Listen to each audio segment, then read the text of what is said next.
Hello guys, Nigel here again with you. Day after yesterday, day after I did my little chat about mid-months and everything, and also launched the KT build with the tooling and everything for beginners. Some great comments, great suggestions, thank you very much guys. One comment I did notice which I thought was an amazing point to raise and something that completely slipped my mind, so thank you very much John. Very sensible suggestion, and that was bloody acronyms. We all know about bloody acronyms. You know, we hear documents described on the telly from the government, and we read stuff from banks and financial authorities and all that, you know, and it's like the BCA when compared to the PLE will be, you know, found by the DHC to be under RLS. You know, what? You know, what's it all? So, you know, I remember it big time from Rolls-Royce, big time, it was mental. And also when I worked at Delphi, that was the same. It was acronyms all over the place, and you just, like, you know, you're expected to just know all of them, and if you don't, then you're somehow thick, even though you've only been with the company for 2 years. You know, it's like 2 months, should I say. So yeah, acronyms in modeling. This is what we're talking about. And at the end of this video, if you're not going to watch it, if you're not interested, please fast forward to the last couple of minutes, because I'm going to talk about money. Yeah, something I found out, and I find this fascinating, so I'll do that at the end of the video. So I'm going to start off with acronyms used in modelling. You'll often see them if you look at magazines, and they'll do a list of what's included in the kit, you know, how the kit is made up. And you'll see products, you know, will be, you know, displayed, and they say this is IMPE, SA, CA, whatever. You know, and it's good to, even on instructions, they will tell you that this part is PE. They'll tell you to use CA to glue that part, stuff like that. And people, you know, we kind of forget, as we get experienced in things, we forget that, you know, the simple stuff. It's like, you know, I cannot cook to save my life. I can put something in the oven and then take it out after 25 minutes. But other than that, I'm useless. Although I have got an air fryer a couple of years ago, and I've got it out because I want to use up some food I got in the freezer, and I'm getting quite good at that. But anyway, it's the same as if a cook came to my house and said to me, you know, oh, just stick a cup of water in there and a pinch of salt. I don't know, you know, bring it to the boil and then simmer and all that. I know what it means, but they do it a lot better than I would. So, yeah, acronyms. Right, so the first one, CA. CA stands for Cyan Acrylic. And Jess is having a good old growl. Cyan Acrylic is super glue. You see it in supermarkets and stuff. You get it in tubes. We all know what super glue is. And basically, these days it comes in all different shapes and sizes. This one here, if you're modelling on a budget and you're in the UK, that one there I can recommend. Okay, this is super glue, no nonsense, from Screwfix. It's cheap. It costs nothing, and it's very good stuff. However, because it's cheap, it's extremely brittle, it's extremely hard, so, you know, you sort of pays your money, it takes your choice. You can get the more professional glues like this one here. This is the Deluxe Rocket Rapid, I should say. This comes from Premium Hobbies. Very good super glue, but I don't like the design of the bottle. The lids tend to glue themselves on. So yeah, that's very good. But something that's come along to my attention lately, you've got the MIG Ammo one, which I've got here, which I didn't get out. This is the MIG Ammo Black Slow Dry Cyan Acrylic. This stuff is amazing. It's very good. The fact that it's black, I mean, I don't want to use clear super glue anymore, because the fact that it's black, you can see where it is. As I mentioned before, I can't remember which video I mentioned it in now, but, you know, we've all had it where you've glued something down and you touch it and it falls off because there's no glue in there. And we've all had it where you prime something and you've got a great globule of glue there. With this, that doesn't happen. And also the fact that it's slow drying means you can position the part when after it's put down. So we've all done it where beginners won't have, but experienced modelers would have done it. You've put something down on the side of a fuselage or something. It's a plate going on, inspection port or something, and as it goes on, it just moves, and that's it. It's too late. You have to get a knife under it, deglue it, debond it, clear it up, whatever, start again. Whereas with this stuff, you've got a good few seconds and you can sort of move it around, but as soon as you press it, that's it, it's bonded. So it's really good. So that stuff is really good. Again, available from Premium Hobbies. This one here, VMS, which I've talked about yesterday, I believe. This is the black thin. They do a few different ones, but if you're only going to get one, I'd recommend the black thin. Brilliant stuff. I've got a feeling these are made, because Mig Ammo are known for repackaging other people's products. I've got a feeling that is that, or the thicker one, because it's very, very good. The one thing to look out for on your super glues, on the bottom of the bottle or on the side of the bottle, whatever, there will be a date, a code. Sometimes you can't see what it is, but like this one, okay, like this is brilliant, because the no nonsense glue, it says on the bottom of there, expiry 8th of the 6th, 23. So when you get it, have a look at the bottom, and you can look at this one, and you can see this one has like 8 months now, 7 months left in it. Absolutely fine. If you look at it and the expiry date is very close, I would suggest you reject it and ask for another one. If you look at your Gorilla Glues in, like if you go to Tesco's, wherever you're buying your Gorilla Glues and stuff, look on the bottle, there is a date. And generally that is a manufacturing date, not an expiry date. So if you're looking at something and the manufacturing date is more than sort of 9, maybe 11 months ago, I wouldn't touch it. Look around, see, just find the newest bottle you can find. It's like on this one here, we've got on the bottom PD, which I assume is production date, 22nd of the 4th, 22. So that is, what's that, 6 months old. So that's fine. But as soon as you open it, you've only got 12 months of use out of it. And you will find that as it goes off, it starts to thicken, and it takes a longer time to dry until you get to the point where it's almost like a resin and it doesn't dry at all. So, you know, worth bearing in mind. So it's always worth getting the thinner glues, and then they've got a bit of thickening room in them where they're still usable. Whereas if you get the thicker glues, like this one here, this is called Slow. I don't think you can see that, but I don't think you can see that there, but because it's clear, but it's very thick to start with.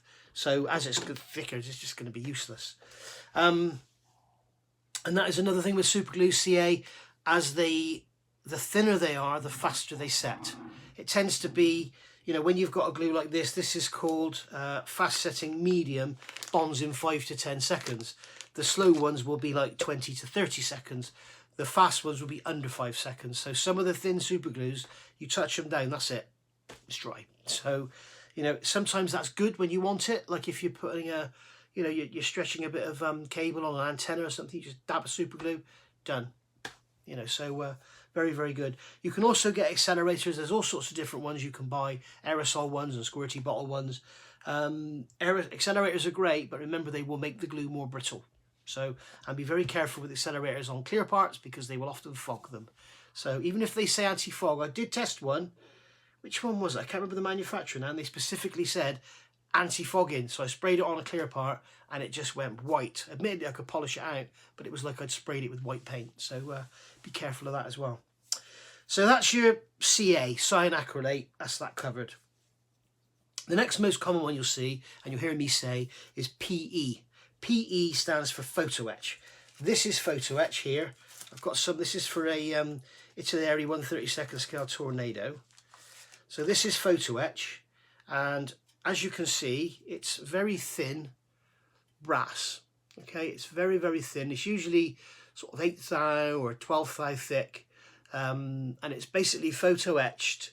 Never mind the process, but it's basically thin brass, and you have that and you fold it, and it's fantastic for making thin parts. Like you can see on here, we've got seat belts, which you would anneal, so you'd basically heat them so they're sort of just start to glow slightly red, and then leave them or quench them if you want to, and they become very soft and flexible. So you can get photo etched brass. You can also get photo etched stainless steel. If you want to see a lot of photo etch, go and look at the review I did 2 days ago, Yamato Pontos set. You'll see lots of photo etch in there, and you'll see it in stainless steel and in brass. And basically it's thin, and it's used for adding detail where you can't get that sort of detail with moulding. For instance, like on the end of these guns here, you can see on the end of those rocket launchers, you can see that's a thin layer, so when you put it on, it looks like a sheet of metal, which is what it is in real life. The same here for this this tread plate for the boarding ladder. You can see there, you won't get that effect. You can see me through it. Look, hello. You won't get that with plastic. You can't get it like that because you can't mold it that thin with those holes in it. It would just fall apart. So, and you probably find it very, very difficult to mold. So so that's what PE is, photo etch. And for photo etch, you must use CA glue. So there you go. So now when you hear me say, I'm going to use some super glue, which is what I generally call it, or I'm going to use some CA glue, that's what I'm talking about. So you have to use CA glue for PE. You can get away with other glues. There is this one here, which I've got. This is the Ammo Ultra Glue, which I've tried. But basically, I think it's like an acrylic white glue, I think. It's fairly thick. I thought I was going to love it, but I like super glue for photo etch. So that's it. But this stuff here, very, very good. Also good for clear parts, because if you are new to the hobby, what you don't want to be doing is putting super glue on clear parts, because generally clear parts means canopy, and if you put glue and the air can't get to it, it will fog up. It's like you've seen it in James Bond films and stuff, where they get somebody's fingerprints or whatever, and they use super glue, enclose it, and it fogs up and it leaves the fingerprint behind. But yeah, so you can use this on clear parts and it won't fog them up. I tend to glue my clear parts with Tamiya Extra Thin, as you will see in the KT video. So I cover everything in those videos, I think. So that's PE. And as I say, stainless steel or brass, really, really good, fantastic. More and more these days now you're getting it. PE, one of the biggest problems with it, it's become extremely overpriced in my opinion. Years ago, you used to get a set from a company, I'm not going to mention any names, but you would get a set for a 1/48 B25 Mitchell made by Aries, say, or Revell, and in there would be the interior, the seat belts, you'd have a bomb bay, you'd have your undercarriage bays, all the little bits and pieces for the outside, trim tabs and all that. Everything would be in one set of instructions, go and buy that set, put it on the kit. Now you get, I mean, then they went down to doing cockpits, and you had cockpits, you had the seats in the cockpit, you had the belts and everything in the cockpit. Anything that was in the cockpit was in the cockpit set. And then they did the Bombay set, which was all the Bombay doors and all the Bombay roof and walls and, you know, the Bombay racks and everything. And then you had an exterior set, which was everything on the outside. Now, you go and buy a cockpit set, you get a cockpit set. And then if you want to do the seats, you buy a seat set. And if you want to do the belts, you buy a belt set.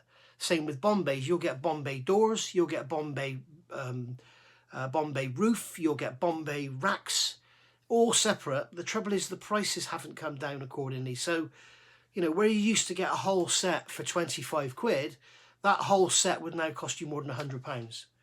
So, you know, to me, it's become quite an expensive luxury. But these days, more and more kits, like this is the, as I say, this is the Italy Tornado in 1/32 scale. That comes standard with the kit. So you can practice your PE, I said, PE without having to go to the expense of buying lots of aftermarket. And if you are new to the hobby, be very, very careful of some of these newer ones like Voyager, I can't think of their names now, but some of the newer Chinese manufacturers, their photo etch tends to be very, very fiddly and very, very difficult to use. So you have been warned. So anyway, we're going to put that away in a minute. I'll put that up there. Okay, so that's P. Next one, EPM. You'll hear me talk about EPMs. And what I'm talking about is ejector pin marks. And here is the belly of the 32nd scale Tornado. And you can see in here, if I catch it in the light, you will see here there's circles. See these circles? They are ejector pin marks, okay? Got one here as well. You got one there. And we've got one. It's very difficult to catch them in the light. But basically you can see them there, those circular marks. And they are where the part is made in a tool. So you've got a cavity that the plastic is forced into that forms the shape of the part. And then you have to take the mold halves apart, and you want one side will stay in the tool, and you need to push it out so that a person or a robot, or it can fall or whatever, so they can get it out of the machine. So there's pins in the tool, and they're called ejector pins, and they push the part out. Now, in days of old, parts would, even on some kits today, parts would have ejector pin marks everywhere, and they're a complete and utter pain in the ass because they have to be filled. They're very unsightly, they look awful, especially on the inside of a gear door. You could have a beautifully detailed gear door and then it's covered in ejector pin marks, and when you paint it and put a wash on it, they all appear. And you need to be filling them, and quite often it's very difficult to fill them and sand them without losing some detail. So again, that's where photo etch comes in, because quite often the photo etch will give you a panel to go over to cover it all up. Now in this case, these ejector pin marks were on the inside of this belly, so it doesn't matter. So here I've got a sprue I can show you. This is off of the toe pole I just reviewed. So you can see on here, this has got ejector pin marks. If I can catch them in the light, there's ejector pin marks in the back of there. They don't matter because they'll be hidden. There are ejector pin marks on the back of here. And if you can see those in the light, they are raised. So sometimes you'll get raised ejector pin marks, but you can just sand away, which is great. Other times they're recessed and they have to be filled. 9 times out of 10, you'll find with a lot of modern kits, particularly trumpeter, I like to say usually Tamiya, but Tamiya have dropped a few in the recent times. But generally they'll be hidden, so you don't need to worry about them. The other thing they're doing a lot now, which is really, really nice, you can see on here, what they've done is rather than put an ejector pin mark, where should I show you? On this pipe here, see this pipe I'm pointing at here? You can see that little nubbin sticking out by my finger. That is an ejector tab.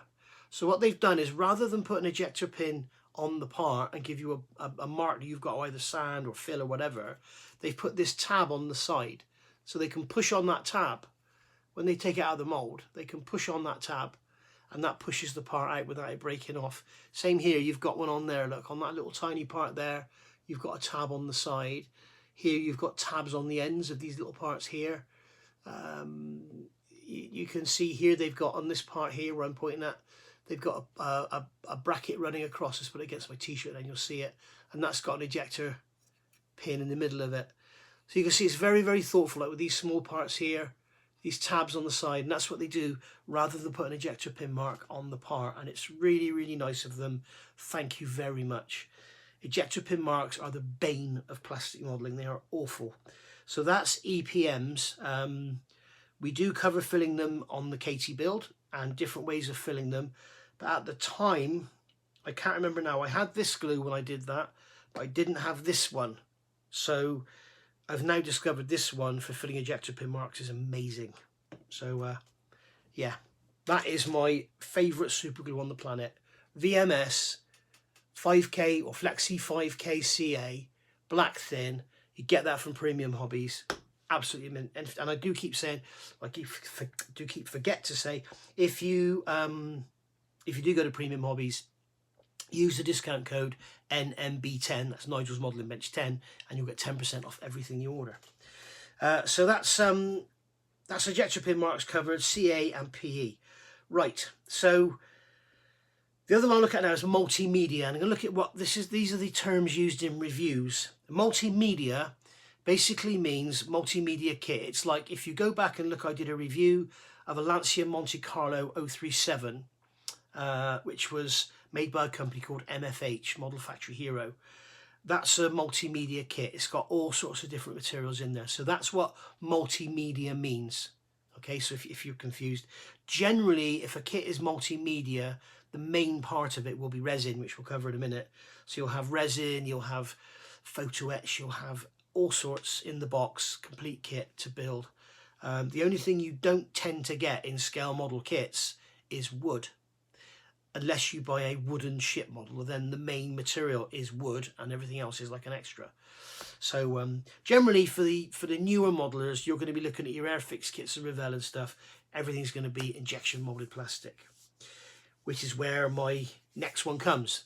So when you see reviews, you will see, like in Tamiya Model Magazine or whatever, there will be a little white box above the review, and in there it will say manufactured by materials. And it'll say, you know, IM, WM, BR, blah, blah, blah, blah, and all that. And that's what I'm going to explain now. So IM is injection molded plastic. That's this, okay? Injection molded plastic, we all know it. Airfix, Revell, everyone is injection molded plastic. So There you go. So that's what they're talking about there. WM is white metal. White metal is this material here, which is these are SAC scale aircraft conversions undercarriage legs for a 1/48 TSR2, and as you can see, they are made to replace the weak plastic undercarriage legs. Now, I have these because I bought them years and years ago. I don't buy them anymore because generally the kit's plastic undercarriage are generally strong enough, and these things are normally just a copy of the plastic undercarriage, and because they're white metal, they're quite flexible. Again, if you go back and look at my review of the Lancia 037, a lot of that kit is white metal, and you will see how I could just bend it back to shape. It bends that shape, you bend it back to shape. And that's what happens with soft white metal undercarriage legs that are thin. If you look at these next to my finger, you can see they're quite chunky. They're not going to bend, but I could actually bend that. It's almost like lead. You can bend it. So bear that in mind. There's different types of white metal, different contents, different materials in them. So some can be harder than others. But I know that for a fact I've got some 1/48 scale B1B undercarriage legs from Scale Aircraft Conversions, and they're already bent in the box. When you look at them in the clear package, they're already bent. So great. So that's what white metal is. RB, a bit loose this one. RB is rubber. Basically it means kit's got rubber tyres. It says these are, again, 1/32 scale artillery tornado, and you can see we've got some gaskets for the wing fold there, and we've got tyres. They're vinyl, they're not rubber. I think they call them rubber, but they're actually vinyl. I think some of the older kits did have genuine rubber, but they are actually vinyl. Vinyl tyres tend to be bloody horrible. Years and years ago, they would have started to attack the plastic over the years. And also another one, years and years ago, the tyres would actually melt. Almost like you poured thinner over them, they just melt. So they can crack up, split, all sorts. Avoid them. You know, if you're building your super model and you want it to be a really, really nice display piece, then perhaps get some resin wheels. Having said that, in a cabinet downstairs, I have a Trumpeter 1/32 scale AV8B Harrier, and I must have built that 12 years ago, I'm guessing. Maybe even before that, probably 12 years ago. It's on rubber tyres and it's absolutely fine. It's in daylight, but it never sees direct sunlight. But it's absolutely fine. I have heard horror stories. So generally that's what RB means. You'll also get things like here, we've got gun belts. You can see here, this is out of a Trumpeter kit. You've got gun belts there, so you've got your bullets are on this flexible material. So you can, you can have them flexing accurately. Biggest problem with it is painting it. Whatever you do, the paint will flake off. So, and also if you've got a seam line on there, it's very difficult to clean up. Sometimes you can put them in the freezer for a couple of days, let them get rock hard, and then sand the seam line off. But generally it doesn't work. The other thing you could do is get some extra thin and just lightly brush over it, very, very lightly with a dampened brush, and that'll sometimes take the seam off. But more of trouble than they're worth, to be honest, vinyl parts. But as I say, RB, I think that's rubber, that's what they call it. R is resin. Now, resin parts go from complete kits to a tiny little item. So here's an example, again, Tornado, pair of resin seats from a company called Quick Boost. These are actually part of Aries. They're really, really good. Great little parts, very, very reasonably priced, you can see. And I got those because Phil Fisk, he's the man, the Tornado man, he recommended them because apparently the kit seats aren't very nice at all. They're too wide or something, or too long, or something like that. But the resin seats are really, really nice. So there's Quick Boost, so that's your resin seats, and it is literally a chunk of moulded resin. That big block on the bottom, you can see there, you cut that off and glue it into the cockpit.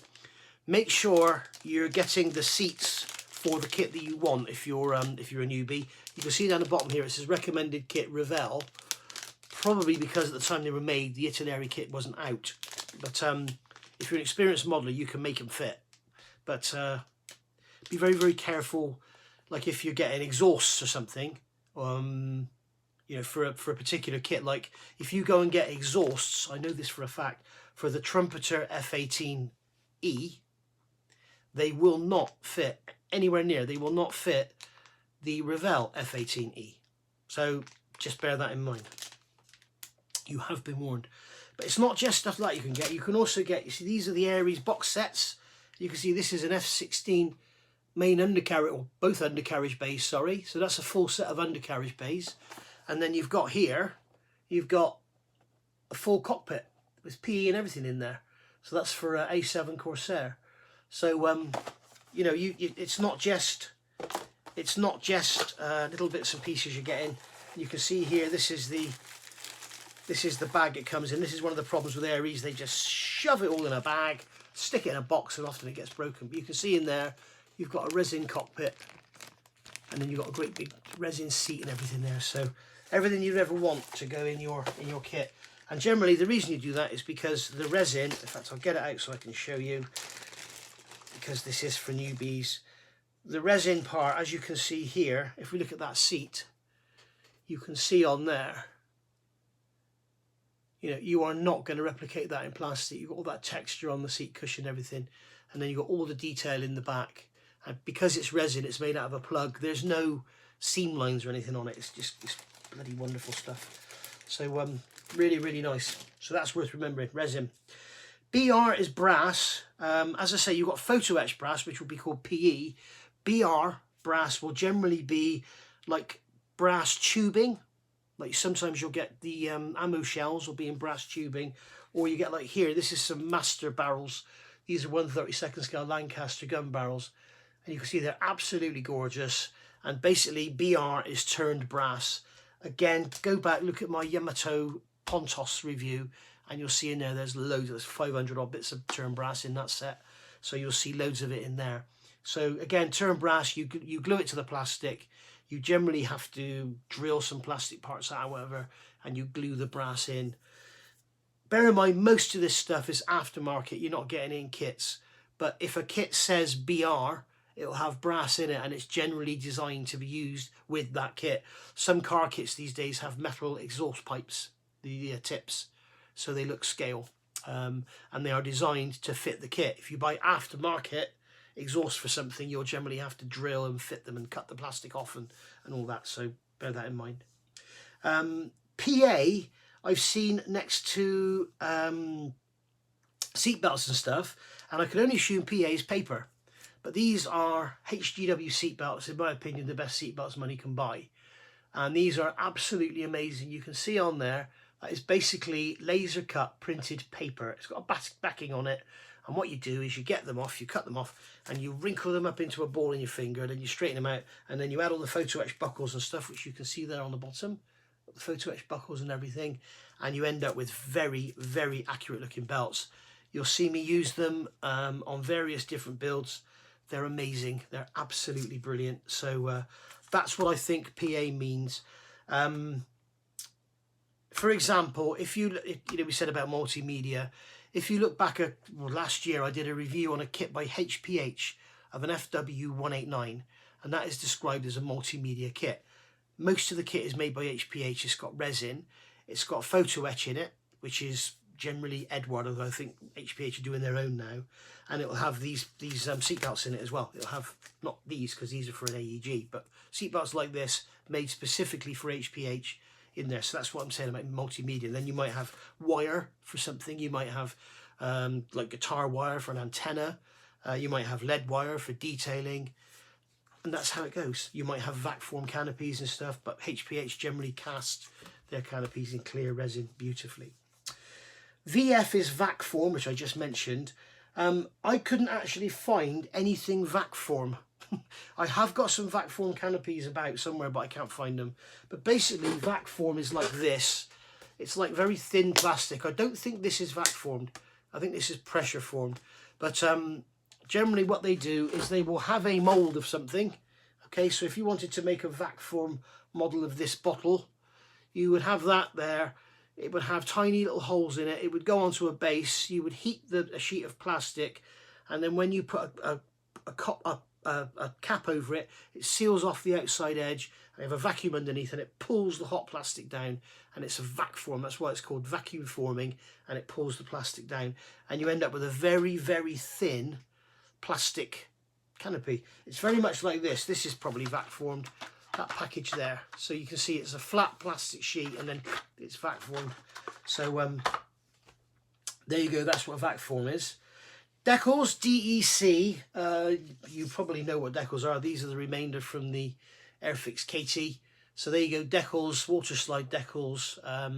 Some decals these days are dry rub, so you actually, like the old Letraset decals, if you've heard of them, you put them down on the model face up, you have a film over the top, and then you just rub the film with a pencil or whatever, and then you tear the film off the front and the decal is left stuck, and that's called a dry transfer. Again, you can see those in the Pontos Yamato review I did. You'll see they've got dry rub decals in there. Water slide decals, and there are the Edward ones, which are a bit weird and a lot of people don't like them. So be careful if you've got an Edward kit. You kind of put them down and then take the film off the front afterwards or something. I can't remember now. But yes, worth looking into if you've got an Edward kit, because you can go wrong if you try and use the setting solutions and stuff on them, apparently. And then finally, we've got 3D. Red Fox, you'll see Red Fox sticker on my modelling mat when I'm modelling all the time. And this is Red Fox Studios, absolutely amazing company, based over in Hungary. And this is a instrument panel set for an F14 Tomcat. And you can see on there what you actually get in the set. Go and have a look back at my channel. I've done loads of reviews of these. You'll actually see I've built the cockpit for the Tomcat, not the Tomcat, the Tornado. And here it is. But basically that's what you're getting. It's 3D printed panels for your instruments. So rather than having like photo etch panels or resin panels that you have to paint, these are 3D printed, pre-colored, ready to just go down. And you can see there, that's my cockpit for the Tornado. And if I can catch it in the light, you can see all the raised buttons and stuff. And look down here, you can see those raised buttons. They're absolutely stunning. And that's what 3D is. Okay, absolutely stunning. The most realistic, lifelike you're ever going to get. There's nothing better. Amazing. So that's it, guys. Now, if you remember at the beginning of the video, I said I'm going to do a little thing about money. I learned this the other day, and I'm just going to get myself prepared, so I'll come straight back. Okay, so current times, especially today, we are all over the world hearing our governments talk about how they're throwing our money away. And they're doing a very, very good job of it as well. And they talk about millions here and billions there and all that. And I found something out, and I checked it out, and it's actually true. If you wanted me to give you £1 million, okay, I'm in the UK, so I use pounds. This will work with dollars, cents, whatever, euros. And what I said I'd do is, I'm going to give you £1 million, but I'm going to give you £1 every second. Okay, so imagine these cocktail sticks, each one of them is £1, and this pot is your bank account. If I put £1 in it every second,